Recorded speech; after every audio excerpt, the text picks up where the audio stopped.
From Keene in the Shire, the Liberty Media capital of the world, this is Daryl W. Perry, host of FPP Radio News for Wednesday, July 22nd, 2015. Silver is trading at $14.75 per ounce.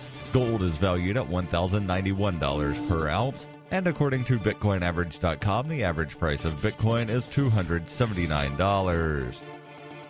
Antiwar.com reports Pentagon officials are claiming that Muhsin al-Fadli, an al-Qaeda figure who they accuse of being the leader of the Khorasan faction, was killed in a U.S. airstrike earlier this month in the Aleppo province of northern Syria. U.S. officials have claimed Fadli was the target of several previous airstrikes against al-Qaeda and had speculated in the past that he was killed. Al-Qaeda's Syria faction, Jabhat al-Nusra, has not indicated whether or not the Kuwaiti-born Fadli was targeted or killed. When U.S. airstrikes target al-Qaeda forces in Syria, they usually attribute them as Khorasan figures, though it is widely acknowledged that the term Khorasan is itself a U.S. manufacture and primarily used to try to convince Syrian rebels that Nusra, a top rebel force, is not being targeted. The U.S. seems somewhat less concerned with targeting Nusra in the recent months, however, since there are fewer and fewer U.S. allies among the rebels to begin with, except for a tiny U.S.-created faction that the U.S. has dubbed the New Syrian Force.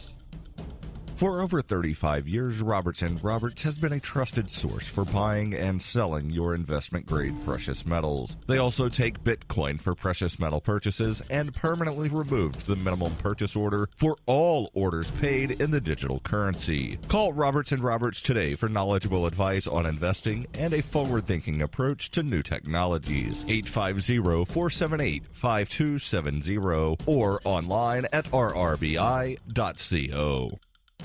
UPI reports an appeals court on Tuesday overturned 4 of Rod Blagojevich's corruption convictions, a ruling that may or may not result in less prison time for the former Illinois governor. Blagojevich was convicted in 2011 on 18 counts of corruption charges, including trying to sell the U.S. Senate seat of President Barack Obama. He was sentenced to 14 years in prison at a facility in Colorado. Judges with the U.S. 7th Circuit Court of Appeals overturned 4 of those convictions, saying that his attempt to appoint Valerie Jarrett in Obama's former Senate seat in exchange for a position on Obama's cabinet was a common exercise in log rolling. The ruling said this did not violate the law. In his appeal, Blagojevich's lawyers argued a number of errors were made by Judge James Zagel, including improperly instructing the jury about the law concerning fraud, extortion, and bribery. The overturned convictions could mean a reduction in sentencing for Blagojevich, though that may be unlikely. The 7th Circuit Court's opinion said removing the 4 convictions does not affect the sentencing range. The judges also said Zagel's sentence in the first place was perhaps too lenient.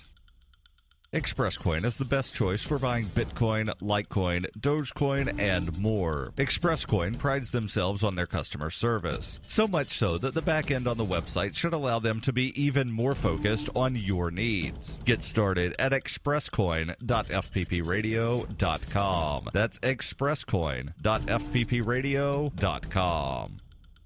Reuters reports Facebook cannot challenge search warrants New York prosecutors used to get information from its site on hundreds of users suspected of Social Security fraud, according to a state appeals court on Tuesday, in a decision likely making it harder for New Yorkers to keep their digital lives private. The warrants, which apply to 381 users' photos, private messages, and other account information, could only be challenged by individual defendants after prosecutors gathered evidence, according to the Manhattan-based court. Facebook was backed in the case by a group of large internet companies, including Google and Microsoft, which argued the case could set a troubling precedent, giving prosecutors access to all kinds of digital information. Internet companies are pushing back broadly against U.S. intelligence and law enforcement agencies' demands for customer data in the wake of revelations by former NSA contractor Edward Snowden of wide-ranging online surveillance. The Manhattan District Attorney's Office served the warrants on Facebook in 2013, seeking information on dozens of people later indicted for Social Security fraud, including police officers and firefighters who allegedly feigned illness in the wake of the September 11, 2001 attacks. The world's biggest online social network turned the records over to prosecutors last year after a state judge threw out its claim that the warrants violated users' Fourth Amendment rights, but it also went ahead with the appeal. A Facebook spokesman said the company disagreed with the decision